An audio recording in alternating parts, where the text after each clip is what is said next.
Bataya. You played with Rik, as we saw earlier, and it seems like you guys are really, really connected in the music. You know, the melody, and even like Rik just mentioned, that it's only 2 times, that one time to rehearsal, and this is your second time. Absolutely. What do you think? What made this connection quicker? Yeah, we clicked very, very quickly. Rik not only is an outstanding musician, he's I would consider him a tour de force, you know. So just getting the call to be asked to come and play with him was a big shock for me. And I came here with 5 horses, and we ran real fast, and we got here quickly. I think when you boil it down, you know, growing up in the Arabic music scene, my father being a singer, my cousin being a singer, it has bred me to be in tune with my heritage. You know, so when I play with another Arabic musician, I understand where they're coming from. I know where their culture lies. I know what's underneath the surface. It's like Rik said earlier. The music is very heavily driven on rhythm. You know, rhythm is hypnotic. So I think we've all reached that state as Arabs, especially through dance, music, art, whatever it may be, however we express ourselves. I look at it playing with Rik, whether it's 2 times and then performing, there's like a fellowship or almost a brotherhood because we're fellow Arabs. We came up, I can almost guarantee that my father and his father ashrabu shai sometime in the past, especially in Michigan, in the Dearborn, the surrounding suburbs. Playing with another Arabic musician is something that shouldn't be taken lightly, especially by another Arab. So when I get the call and I get to perform with him, I know that the roots are there, and I think and this is very long-winded, and I think that's why we were able to click so quickly. We're both Arabic. Right, you teach music. How do you comment on the music and the melody that Rik makes? Like I said, tour de force just totally blew me away. The melodies take me back to the days with my dad, and my mom and family, Sittu, Taite, everybody, It takes me back there. Not only that, but it keeps me current because the rhythms are more. There's a lot of Afro-Cuban you'll hear and Latin influences underneath the Arabic as well because all rhythms should be taken in by the ear. Rik's melodies are very cool. They take me back to a time. It just reminds me of my family because there was always music. Coming from a musical background, my family always had music playing. I think that I haven't seen that much, at all. So I think he is a very unique artist, individual, and musician. It's a true pleasure to play with him. ببيت ريك جونا مش بس بنسمع الميوزك وكمان بنشوف اللمسات تبع الارت بالبينتينج وايضا بالسكالتشر. عنده كتير من الشغلات اللي هو ابتكرها واللي هو عملها حنتعرف عليها انا وياكم وريك بهالجو.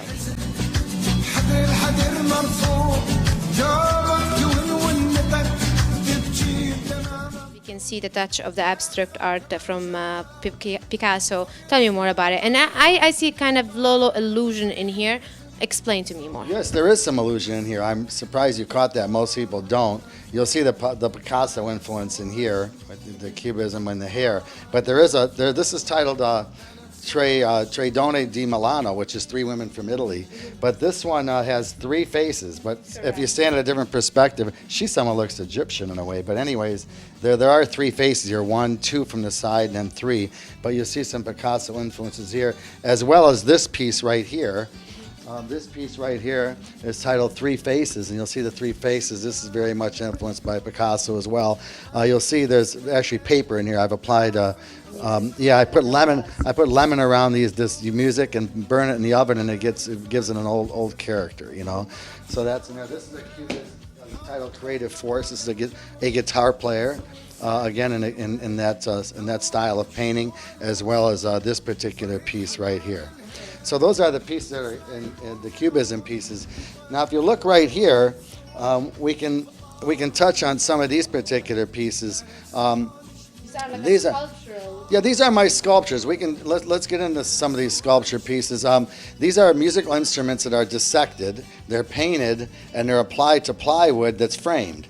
Now, interestingly enough, one thing I should mention about these is most of them are in very poor condition or unplayable. So I look at it as though I'm resurrecting this piece to be appreciated by many in another way, shape, and form, this musical instrument. So I've given it a new life in some aspect.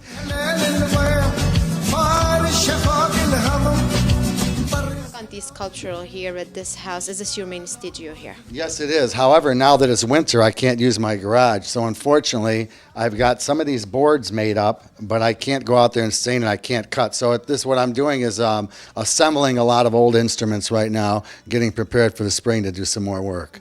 Okay, we're going to continue with our tour around your sculpture, your art, and I have noticed on something in here very, very simple, but it still have some music touch in here and around the lens. You know that guitar is my principal instrument, and I can tell you that the Egyptians and the Babylonians, a lot of instruments evolved from instruments they made, which consisted of primarily a sound box and a neck. And the oud and the lute, were 2 instruments that were made that our classical guitar, as we know it today, evolved from. So I have a special appreciation for those instruments. Unfortunately, I can't tell you I can play them, But maybe at some point I'll pick one of them up and see what type of challenge I'm facing. Yeah.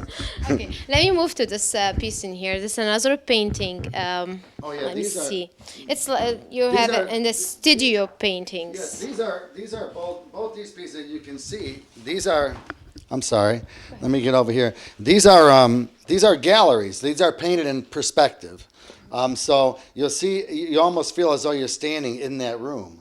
You got the three walls. Now these particular pieces I just drew on this painting, so they're my art on my walls. Okay. You can see the gilded frames here taking you into another part of the gallery with more traditional pieces. That's like the contemporary stucco ceiling, crown molding. This has a wood floor. This is another piece that's in a one-dimensional piece. This is a pre-exhibit, so the pieces aren't hung yet. Some of these. This has got blue sky. This iron gate with some decorative iron and some bronze This pieces soft on. color, I see that really here a very very hot color, very warm color. That's Yeah, correct. The red. it's warm and contemporary. Very. Yeah, that's a very warm and contemporary piece. Tell This me more piece, about let me tell you about how I did. This piece is actually done with bubble wrap. You know what they wrap things with bubble wrap? Well, I pressed bubble wrap against paint and applied it to this canvas, and then I surrounded it. Wow, interesting. Yeah, so that's how that was done. There's several other pieces like that. This piece over here is another stencil piece right here. This one is titled Obscurity, only for the reason that it is obscure, meaning, for those of you who don't know, obscure, the opposite is clear. It's unclear, ambiguous, hazy. So this is done with layers upon layers of paint over stencil. Sure. Okay. And it's like So you're looking you through a kinda use window. that, like, let's say if we want to talk from the art, for the art people who understand and work in art right now, the way you worked on this piece of painting, was it usually using the print technique, the old print technique, from like one layer to another layer to another layer? Yes, in essence it is. Yeah, you're right. It is layer upon layer using various stencils. In this particular project, I used one stencil, but it's layered multiple times. Okay, and you choose to start like from the yellow, which is, I believe, from the art it came up the end, the last, and then all the way to the lighter or. Yeah, well, yellow seems like there's light at the end of the tunnel on this one. You know, you're kind of looking through a window, and it happens to be my favorite color too. Happens to be. What's your favorite color? Not really. Most of the colors are good. Yeah. I'm more kind of in the warm color, earth Yeah. color. Let's put it this Yeah, way. this color in teal I really enjoy. So there's another sculpture on this wall right here. This again is a piece that's done by dissecting the instruments, spraying them. This one has a burst type spray on it, which is shaded, and I leave the strings adhere to the guitar on these, and then apply them to plywood. I have a couple more that I will show you. An archtop instrument, and this one's red, but you almost see in these pieces, if you look up there close, they almost look cubistic, like they have that kind of Picasso influence, just because the form, the ultimate form is turns out to be something that's similar to cubism. What do you think? Like, let's say if you wanna, I know like art should not be judged by artists or by a regular person. It should be accepted the way it is. But if you want to like take a moment, since you have many of the abstract art, the cubic art that influenced by Picasso, how do you see Picasso in deep emotional feeling to an He's artist? gone through so many different periods. Particularly I appreciate his cubism period, but unfortunately artists are appreciated after they pass. And that's, unfortunately, that's the way it is. But That's why we're trying now to appreciate art where it is I right hope now. people appreciate my art at this moment in time. And that's It'll be why like I'm our trying next to- Middle Eastern Picasso. Yeah, hopefully. I certainly enjoy this opportunity. Most of your sculptures that we have went through, they are guitars. All my guitars, by the way, are handmade. This one belonged to Pat Martino, my mentor and big brother, who remains to be my mentor and big brother till this day. This guitar is made by Christian Mirabella in New York. As you can see, this beautiful instrument. It's ebony. And I've got another instrument coming in January from a gentleman in New York, and another one in December. So I'm always designing my own instruments. I have a passion for designing guitars.